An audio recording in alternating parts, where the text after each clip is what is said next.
Let us start next problem. थोड़ा थोड़ा अच्छे अच्छे क्वेश्चंस जो अपन सोल्ट जो है जिनके बारे में हम लोग यहाँ पर सीख पा रहे हैं, एनाइंस के केटाइंस के बारे में हम लोग देख पा रहे हैं, उनके रिएक्शंस को ये आने शुरू हो गए हैं। चलिए अपन देखते हैं। Three separate samples of A solution of a single salt gave these result. यानी कि हमारे पास में सेपरेट सैंपल लेने एक सॉल्यूशन के और वो ये रिजल्ट देंगे जो नीचे लिखे हुए हैं। तो हम एक काम करते हैं, यहां पर एक डायग्राम बना लेते हैं बेटा। एक सिंगल सोल्ट है, उसके 3 सैंपल ले लिए, divided in 3 sample.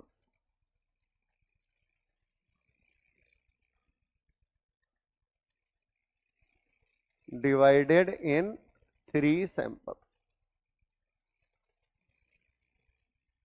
First sample, second sample and third sample.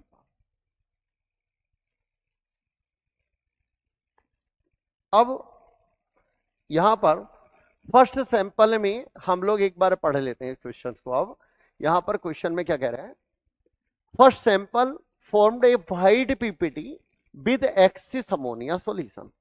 यानी कि उसमें अगर अमोनिया सॉल्यूशन एक्सिस में डाल देते हैं तो भी वाइट पीपीटी आएगा। यानी कि हमने अमोनिया सॉल्यूशन ले लिया और उसे ही बेटा किस में डाल दिया, एक्सिस में। यानी कि एक्सिस में भी डालने पर वाइट पीपीटी आ रहा, मतलब सोल्यूबल नहीं हो रहा है। तो ऐसा सोल्ट लेना है जिसमें अपन वाइट पीपीटी अपन अमोनिया डालने पर आए, और अमोनिया ज्यादा ही डाल दोगे तो भी वाइट ही रहेगा। स्टार्ट करते हैं हम लोग next language. Second sample give white PPT with dilute NaCl solution. यानी कि दूसरे वाले सैंपल में अगर हम लोग डाइल्यूट NaCl सॉल्यूशन डाल देते हैं तो भी वाइट पीपीटी आता है बेटा, वाइट पीपीटी आता है। चलिए दूसरा पार्ट भी हमारा क्लियर हुआ। तीसरे में क्या करा हमने, and the third sample formed A black PPT with H2S। यानी कि थर्ड वाले में अगर हम लोग थर्ड सैंपल में H2S पास कर दें, H2S को अगर हम लोग पास करते हैं तो हमें कैसा आ रहा है, यानी कि ब्लैक पीपीटी आ रहा है। तो यहां पर है बेटा ब्लैक पीपीटी। ठीक है बच्चों, अब हमें ये बताना कि तीनों हमने पता कर लिए, एक अपन अमोनिया के साथ व्हाइट दे रहा, एक NaCl के साथ व्हाइट दे रहा, तीसरा दे रहा ब्लैक H2S के साथ। तो यहां पर ऐसा होना चाहिए कि जो अपन पे ये तीनों कंडीशन सेटिस्फाइड कर सके। अब Ag को लेकर देखते हैं हम। तो सोल्ट अगर Ag हुआ, यहां पर Ag प्लस हुआ, तो ये Ag अपन पे डाइल्यूट 3 पार्ट में जाएंगे हम, तो AgNO3 होगा। लेकिन यहां पे गड़बड़ है, जो सिल्वर होता है, सिल्वर का सोल्ट है, वो अमोनिया के एक्सिस में सोल्यूबल हो जाएगा। तो ये वाइट पीपीटी तो नहीं आएगा अपन पे। फर्स्ट वाले सैंपल में अगर अमोनिया डालते हैं हम तो AgOH आएगा, Ag2 आएगा। अगर हम उसे रख भी देंगे तो ब्लैक हो जाएगा वो। अपन अमोनिया में अगर डालेंगे तो वो सोल्यूबल भी हो सकता है मैक्सिमम में, बट ये वाइट पीपीटी मेंटेन तो नहीं रहेगा। वाइट पीपीटी अपन अमोनिया के एक्सिस में मेंटेन नहीं रहेगा, बल्कि ब्राउन में कन्वर्ट हो जाएगा, रखा रहेगा। तो दूसरा आता है AgCl व्हाइट हो सकता है, Ag2S ब्लैक हो सकता है, लेकिन पहली वाली कंडीशन जो है वो सिल्वर के लिए सेटिस्फाइड नहीं होती। दूसरे में आते हैं लेड नाइट्रेट। जरा एक बार देखिए लेड नाइट्रेट। तो हमने लेड नाइट्रेट ले लिया सोल्ट, यहां पर लेड का अपन सोल्ट है, अमोनिया डाल दिया तो लेड हाइड्रोक्साइड बनेगा, और ये अपन अमोनिया के एक्सिस में भी व्हाइट पीपीटी ही मेंटेन्ड रहेगा। व्हाइट पीपीटी अगर हम लोग लेड ले लेते हैं तो यहां पर लेड का सोल्ट अगर ले लें हम लोग, तो ये लेड का जो पहला सैंपल है, अगर डाइल्यूट करके हमने इस सैंपल को डिवाइडेड कर दिया 3 पार्ट में, फर्स्ट पार्ट में हमने अमोनिया डाला तो अमोनिया का एक्वा सॉल्यूशन क्या रखेगा, NH4OH, और NH4OH PbOH होल ट्वाइस बनाएगा।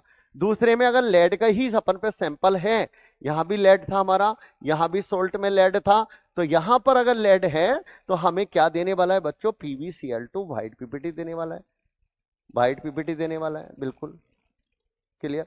तीसरे में अगर हमारा लेड है तो हम लोग अगर लेड में पास करेंगे, तुम्हें पता ही है कि लेड फर्स्ट और सेकंड ग्रुप दोनों में रखा जाता है, इसलिए रखा जाता है कि लेड सल्फाइड की फॉर्म में प्रेसिपिटेट होता है और लेड क्लोराइड की फॉर्म में प्रेसिपिटेट होता है। इसका मतलब लेड का क्लोराइड भी अपन प्रेसिपिटेट हो रहा है, सल्फाइड भी प्रेसिपिटेट हो रहा है, तो lead is the best answer कि लेड क्लोराइड और लेड सल्फाइड और लेड PbOH होल ट्वाइस बनाएगा। और अगर अमोनिया एक्सिस पे डालोगे तो भी PbOH होल ट्वाइस ही मेंटेन रहेगा, अपन अमोनिया के एक्सिस में सोल्यूबल नहीं होगा। Insoluble in axis of ammonia, insoluble in axis of ammonia, in axis of ammonia. तो राइट आंसर बच्चों क्या जाने वाला है, यानी कि हमारा लेड जाने वाला है। क्या मरकरी जा सकता है बच्चों? यहां पर मरकरी जाएगा तो यहां पर पहले व्हाइट पीपीटी जो आ रहा है वो मर्क्यूरिक में व्हाइट पीपीटी तो आ जाएगा, लेकिन यहां पर हमारे पास में जो अपन HgCl2 है वो व्हाइट नहीं आएगा, क्योंकि मर्क्यूरी क्लोराइड व्हाइट नहीं होता है, मर्क्यूरस क्लोराइड व्हाइट होता है, HgCl2 तो सोल्यूबल होता है। तो अपन यहां पर गड़बड़ हो जाएगा, इस पार्ट में मरकरिक नहीं हो सकता। और Mn हो सकता है क्या? नहीं, Mn इसलिए नहीं हो सकता क्योंकि MnCl2 सोल्यूबल होता है, यहां पर NaCl डालेंगे MnCl2 बनेगा, सोल्यूबल होगा। तो राइट आंसर बेटा हमारा क्या जाने वाला है, अपन पे Pb जाने वाला है। Ag क्यों नहीं जा सकता? क्योंकि मैंने बताया था Ag जो होता है वो अमोनिया के साथ में बनाएगा AgOH, और वो AgOH अमोनिया को अगर एक्सिस में डाला तो Ag2O में बदल जाएगा, जो कि ब्राउन कलर का होगा, व्हाइट पीपीटी नहीं रहेगा। तो यहाँ पर जो पहला वाला पार्ट है अमोनिया के साथ में व्हाइट पीपीटी मेंटेन नहीं होगा एक्सिस ऑफ अमोनिया में, इसलिए Ag नहीं हो सकता। तो मुझे लगता है बच्चों को ये क्लियर हो जाना चाहिए, लैंग्वेज भी। तो that is based on, concept क्या है, on test of silver ion, lead ion, mercuric ion और Mn+2 आयन। तो ये अपन चारों टेस्ट हमें याद होने चाहिए, इनके कॉन्सेप्ट पता होने चाहिए, और हमें इनके रेडिकल्स की टेस्ट पता है तो हम लोग कर लेंगे। चलिए हम लोग नेक्स्ट प्रॉब्लम पे मूव करते हैं बच्चों, हमें समझ में आ गया होगा ये बात।